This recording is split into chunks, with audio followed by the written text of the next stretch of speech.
What's up, my pylons? I'm GamerPyle, and golly, you did it! Thank you so much. You've gotten us to 50 subscribers here on YouTube, and I wanted to show you my appreciation by doing an honest to goodness, old-fashioned, no-holds-barred question and answer session. I will literally be answering any question that came into me before the deadline from my Twitter family. What? You didn't know? Well, follow me on Twitter at PyleReal. What are you waiting for? Subscribe to this video, ding the bell below so that you don't miss any more content. All right, let's jump into it. All right, this first question comes from Dad Epic. At Dad Epic at Twitter says, who got you into video games? And I just want to say Epic Dad is a phenomenal content provider on YouTube. If you are not subscribed to him, you definitely should be. One of my favorite guys to watch. Also, I'm pretty sure he's the first person that I followed on Twitter, as a matter of fact. So there's a little extra trivia for you. Okay, I'm glad you asked this, Epic Dad, because the person who got me into video games is my grandpa. My grandpa was a big fan of the video games back in the early console days. My very first video game I ever played was on the Odyssey 7800, which he had way back in the 80s. I remember playing this. Well, I remember sneaking to play this tank game he had, which was just these green outlines on the vertices, like, of the tank. So it'd be like the top is just a line and then one crossbar at the top.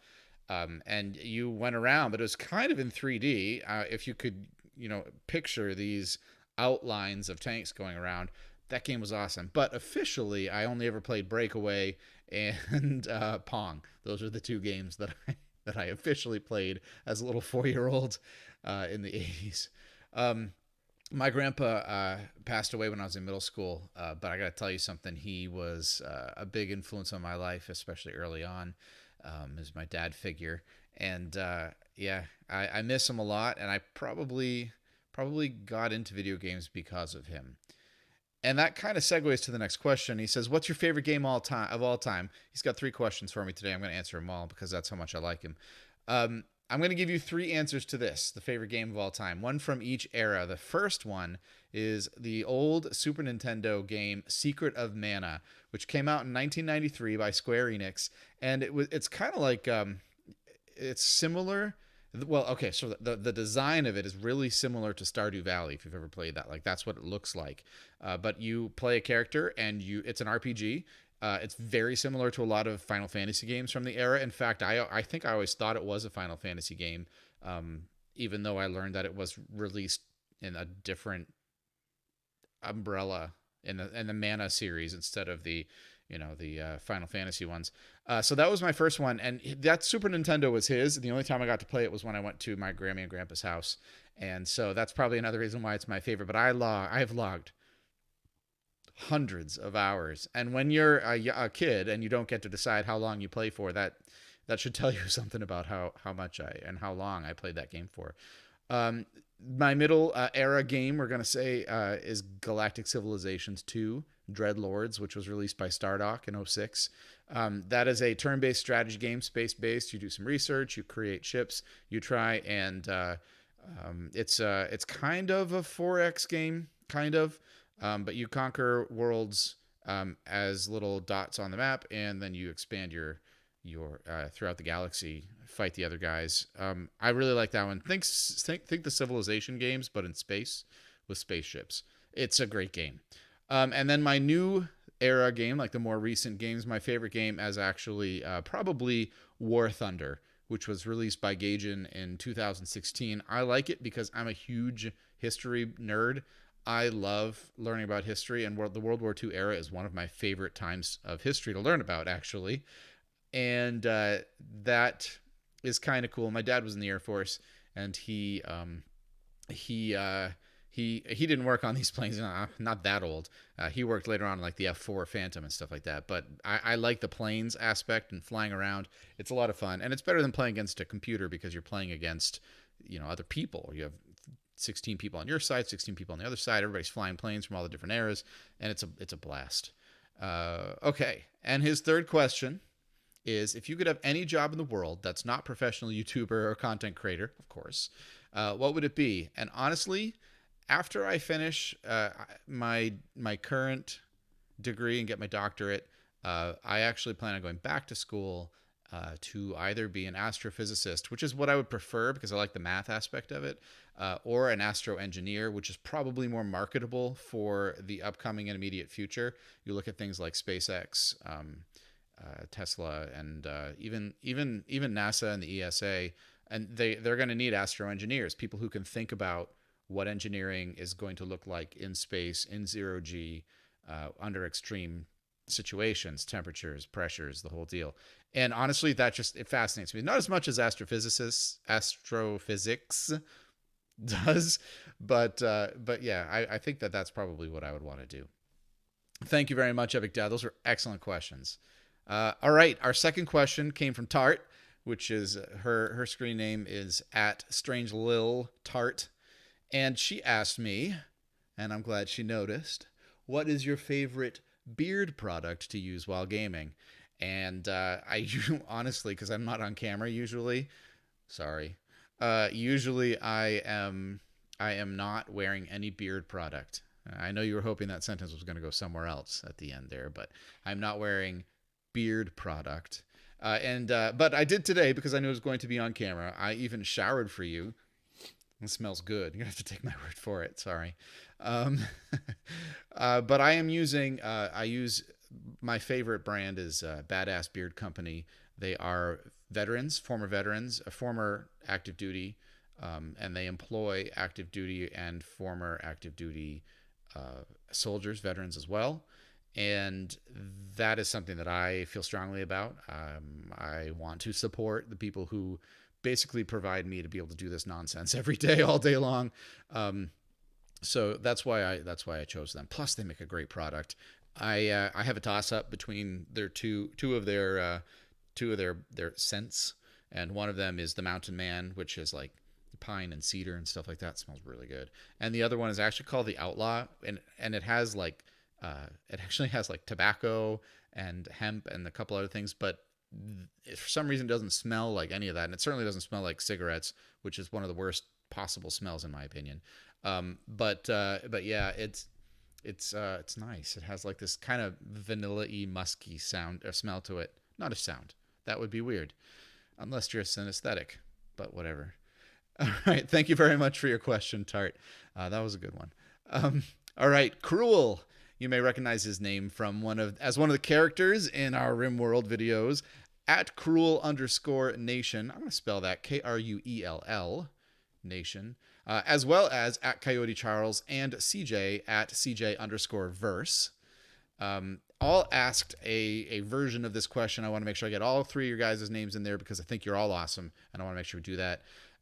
And that is, why did you decide to get into online entertainment? Where do you see yourself in 5 years? Well, honestly, I love video games, and I love people, and where'er the twain shall meet, that's probably causing the focus to hate me right now. Where'er the twain shall meet, that's where I want to be. 5 years from now, I don't know where I see myself being. I am completely content and happy to be getting to know people and to be playing fun games that I like and to interact with you all. So as far as I'm concerned for now, that's good enough for me. If I'm still doing this for 50 subscribers 5 years from now, that's going to be good enough for me. I would love to have a larger audience, but that's not why I do this. I'm here for you guys, and that's why I want to do it. So you guys and gals and ghouls and all sorts of things. So thank you, gentlemen, for that question. I like that one. All right, our next question. We are like rolling through these. Should I be talking longer? No one wants to hear me talk longer. Our next question comes from Bayhouse at BayhouseG. Bayhouse, I like Bayhouse too. He's got some pretty good content up. He plays RimWorld, which is one of my other favorite games. I didn't say that game, even though it probably is. It's certainly my current favorite game. But I didn't say that game because I play it on the channel, and so I figure you're smart enough to infer that I like the game if I'm playing it on the channel.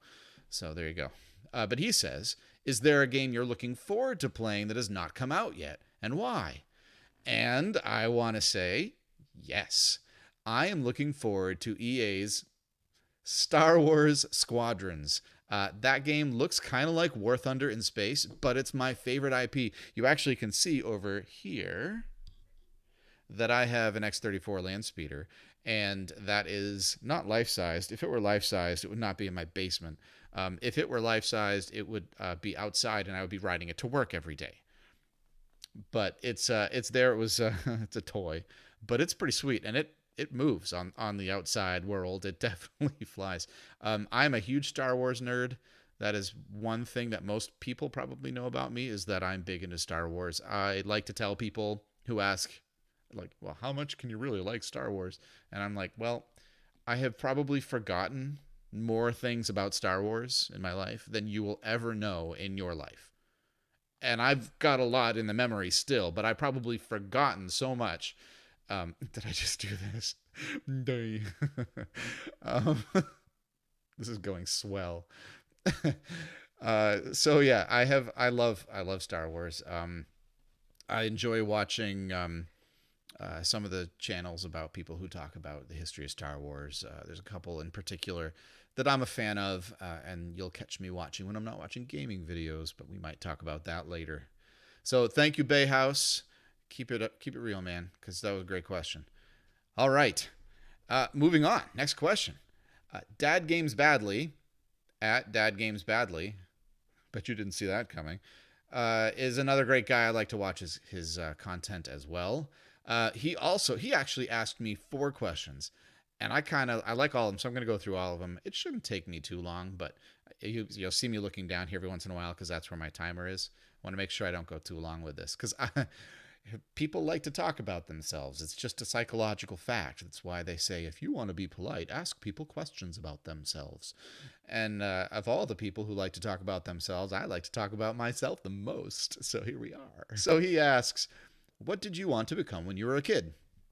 And I have to tell you, from pretty much the day I turned 7, I wanted to be a biochemist. Yep, not a police officer or a soldier or a football star. Nope, I didn't want to be a firefighter. None of that stuff. I thought that stuff was for the birds. I wanted to be a biochemist because at 7 years old, I remember telling this to my parents, friends of my parents friends, and they said, well, why do you want to be a biochemist? And I said, well, because I believe that biochemistry is going to be how we cure cancer, and I want to cure cancer. And I remember their look on their face. They were like, what is this 7-year-old talking about? But that was it. And as you may or may not know, I am not a biochemist, although I still am fascinated by biochemistry.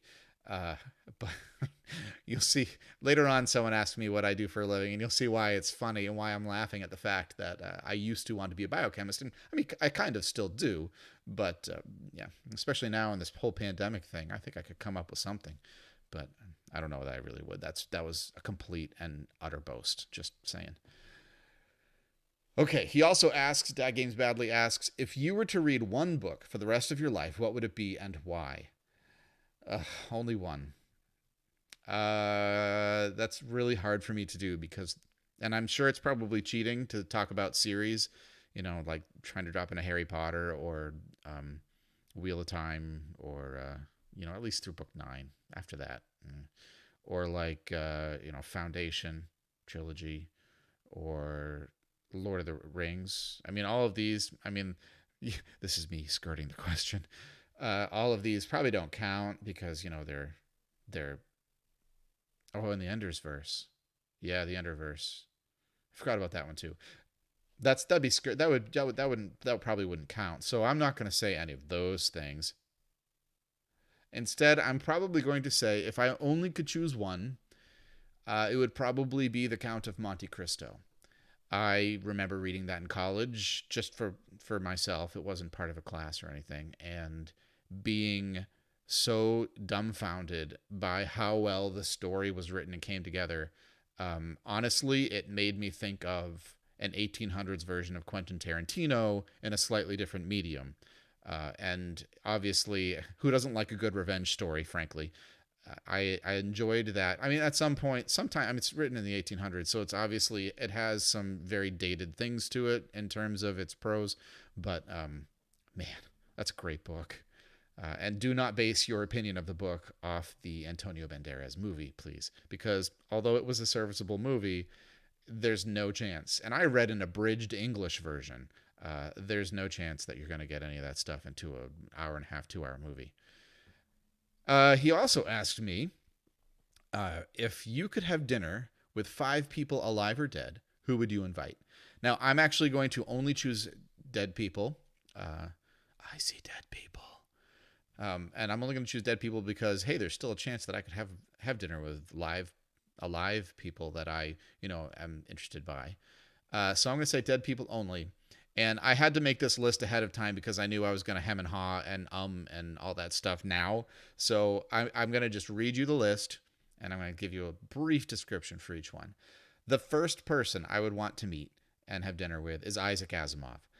The guy redefines the word brilliant in my mind. He doesn't get the same credit as, say, an Albert Einstein, but I actually think he may have been more learned, certainly, and maybe even more intelligent than Albert Einstein was.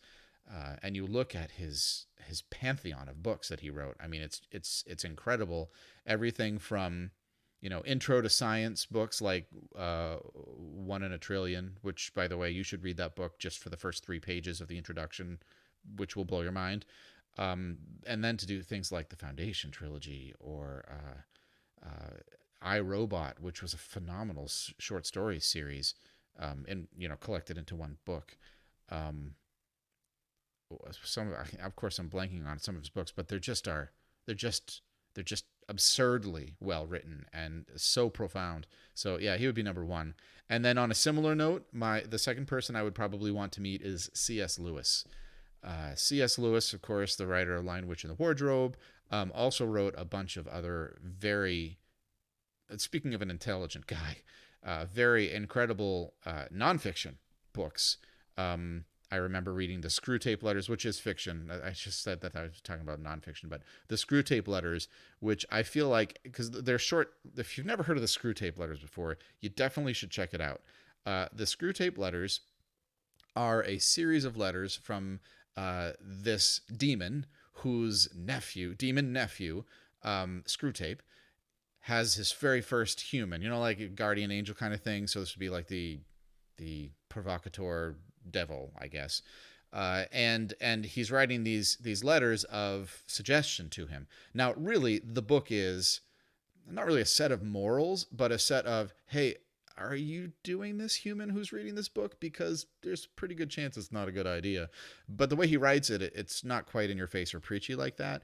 But it's dripping in sarcasm, which is my third language that I speak fluent in, and which is probably why I like the book so much. And when I read that, every time I would read it, each chapter being a letter from the uncle Wormwood, I believe his name is, to Screwtape. And it's probably the other way around. And I'm going to hate mail comments, but whatever. Probably the most profound book I've ever read, and it definitely felt like I was getting kicked in the pants, quite literally, by C.S. Lewis through the page as I sat down, which is quite a feat. So, the other 3 people, oh my gosh, there's only 2. This question alone is taking too long. I want to meet Louis Armstrong, Satchmo. That I wish I could have met him before he died. If you've never watched especially his live performances where he's playing in front of an audience, the man had such a joie de vivre. I cannot explain it to you. He just loved what he did. And to see that exuded in him and every single time, just the laughter. If you want to see a great video, the audio's not great, but he was on a show with Dizzy Gillespie, another jazz trumpet player, who kind of revolutionized and changed what jazz looked like or could look like. And you see like the old guard, Louis Armstrong and Dizzy Gillespie, and they have like this little solo where they trade 4s, it's called. You take 4 measures, 16 beats, and the one guy has a solo at 4 bars, and the other guy has a solo, and go back and forth. They traded 4s. And it was it's very interesting for me because you look at someone like Louis Armstrong who has these beautiful lyrical trumpet solos with a very nice pure tone and all that, and then you see someone like Dizzy Gillespie who kind of basically invented bebop, which was instead of ba da dwee da ba da do ba do da, instead of having like these very, I just hit the microphone, sorry. Instead of having these very like smooth singable lines, his Dizzy Gillespie solos with bebop, they were all over the place. You know, like what you think of, what a lot of people think of when they think of jazz today. But Louis just doesn't care that it looks like Dizzy's just playing circles around him. He's just there to have fun and do what he loves, and he did. And yeah, definitely would want to just have a dinner with Louis Armstrong. I would also like to have a dinner with Martin Luther King Jr., who I think is perhaps the most important person of the 20th century, with all due respect to Gandhi and several other people. I think I would want to meet him mostly for the reason of wanting to hear what he had to say.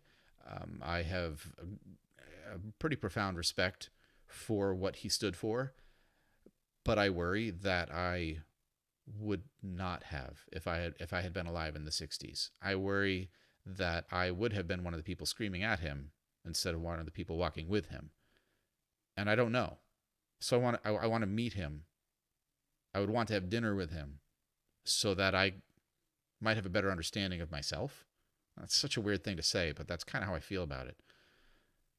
And on that serious note, the last person I would invite to dinner would be Frank Sinatra, who similar to Louis Armstrong, but Frank Sinatra more had just a way of tying an audience around his finger. I got the string around my finger. What a okay. I'm not gonna sing. I was trying to be like Frank Sinatra. You cannot be like Frank Sinatra. So, anyways, those are the 5 people I would bring: C.S. Lewis, Isaac Asimov, Louis Armstrong, Martin Luther King Jr., and Frank Sinatra. Okay, I am actually going to have to skip the last question, Dad. I'm so sorry about that. I'm looking at the time. I do want to keep this to about a half an hour, and we got a couple more to go. So, next person is at Sulphii _ SULPHII _ who is someone I only was introduced to recently, and I am very thankful because she has done some great content. You should go check out her stuff. And she asked me, "What do you do for a living?" She actually asked me 2 questions. That's the first one. And this is why the whole astrophysics and biochemist thing are funny. I love the hard sciences. Apparently not English, but I love the hard sciences. And I went into the field of music. I am actually a music teacher. Um, I have been teaching middle school chorus, so I know all of the terrible singing you hear me do in my videos. I promise to you, I can sing better than that. And they, you know, I mean, I don't know. I've been playing piano since I was 6 years old. That's actually what my major was piano, minor in voice, and got my master's for music education. And all in the Northeast. I'm from Maine originally, so I didn't go far, and I don't live in Maine anymore, but I'm still in the general Northeast area, and of the United States, obviously. Yeah, I have been teaching. This will be my 16th year of teaching, and it's going to be different, and I don't know what I'm going to do, honestly. It's going to be very bizarre, but we're going to stick with it, and I've been working pretty hard all summer, attending a lot of seminars. I actually have been sitting in with the scientists who are doing the COVID aerosol testing. I've been communicating with them because I want to know the science. I want to know the data and how they impact what I do. So I want the truth, frankly, and I can't handle the truth. And my worst Jack Nicholas? No, that's the golfer. Jack Nicholson. Yep, that's the actor. Jack Nicholson impression. Oh gosh. If I have any subscribers after this video is over, I don't know. Oh boy. Anyway, so yes, I teach music. I love it. I have former students who have gone on to Broadway. I have former students who have become performers at Disney World. I my greatest my greatest and most just like fulfilling moment was a few years ago. One of my former chorus students was on Broadway, and I got to go see her. She came out afterward and talked with. I brought my current students there because I mean, come on, there's nothing more inspirational than going to see someone who sat in the same classroom seat that you sat in on Broadway. You know, I mean, there's just it was such an amazing opportunity. I couldn't pass it up. So I had texted her during intermission. Um, I also texted her during the middle of the first act just to make sure she had put her phone on silent, because that was something that I always tell my students when they do theater. Make sure your phone is on silent. Turn it off. But I texted her during intermission. I was like, hey, my students are here. Is there any chance you could come out afterwards? She was so gracious. She came out afterwards, just the biggest smile on her face. And in that particular show, Corbin Bleu, who was famous from High School Musical, was in the show as one of the leads, the two male leads. And she somehow, like, I don't know, I guess she told her cast members, and she brought out like 5 or 6 cast members, and we're all talking, and like they're answering the questions that my students have, and then all of a sudden here comes Corbin Bleu. You should you should have heard the girls in my class when you showed up. It was like the most ear piercing. It was so cool. Talk about an experience to be able to provide that to my students, man. That was cool. And her second question, Sulfie's second question, is who was my favorite YouTuber? I'm going to choose non-gaming YouTubers so I don't make any of all y'all upset with me here. Okay.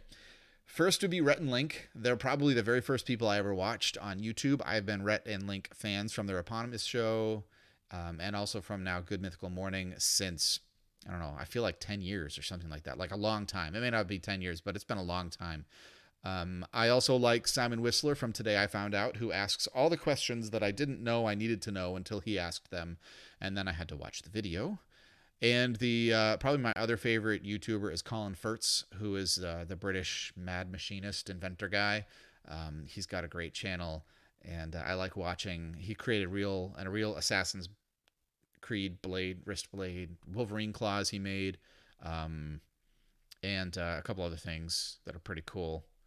Hover bike, an actual hover bike that actually worked and almost cut his leg off, and just a bunch of really cool things that he's done. Okay, so thank you so much, Selfie, for your question. Dad Games Badly, I don't think I remember to thank you for yours, so thank you as well.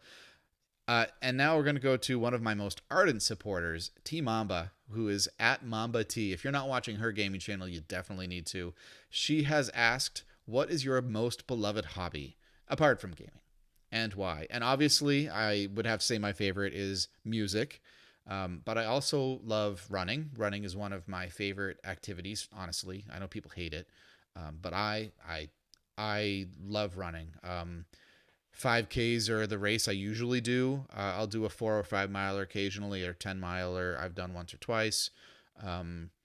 And I would love to do a half marathon and a marathon one day. The last time I trained for a half, I got pretty bad plantar fasciitis in both of my feet because I was overdoing it. My body wasn't capable of it, and that kind of ended that. But at that point I was doing 7 or 8 miles every day for like 2 months in preparation for it. And I also I love cooking. Some of you have seen my creations on Twitter, where I like to grow the food, like gardening, but then I also like to cook the food. But most importantly, I like to eat the food. Beautiful.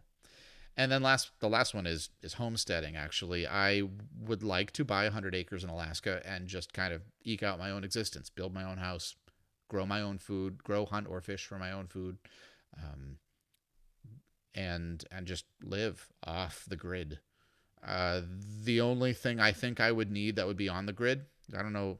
I mean, obviously electricity to answer this, but it would probably be an internet connection. I would need to have an internet connection. Otherwise, I wouldn't be able to do this fun stuff.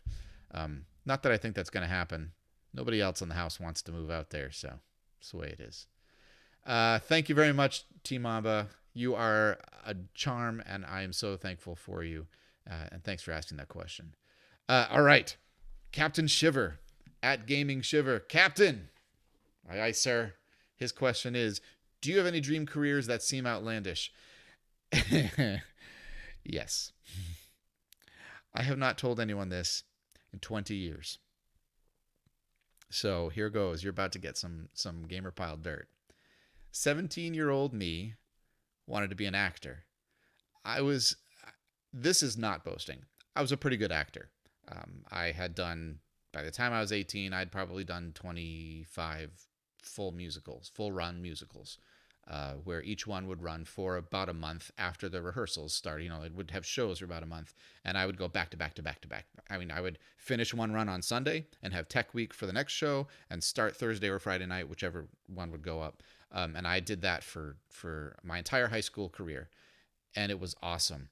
But 17-year-old me wanted to go to Oxford University to learn how to be an actor, and like the real type of actor, Shakespeare, and then I wanted to be James Bond. I wanted to be picked as the first American-born James Bond and star in the films. So if you see me turning red here, it's probably not the rum and coke. Oh yeah, Star Wars cup. Okay. And we're going to move on. There's a reason why that question wasn't last, because I don't want to end on that one. Okay. So Super Freak, at Super Freak Games, I'm going to spell that one too. SuperFreekGamz. And he's the guy, by the way, who did our logos. Thank you so much, Super Freak. You are the man. He says, if you could start something that would change people's lives, what would it be? And I wanted to end on this one because, quite frankly, I think I already do. When I think of the number of students who have been through my classroom, when I think of the number of students now who have successful careers where they are traveling musicians, I have students who are rappers, students who are country singers, students who are in rock bands of all various stripes, from classic to post-core. When I think of all of the lives that I've impacted, and not all of them for the best, unfortunately, and that's something that really does keep me awake at night. When I think of all those lives who have gone through my classroom, if even a few of them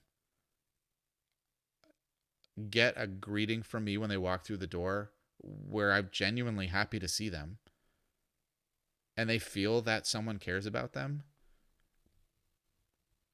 I don't think there's anything more important in the world.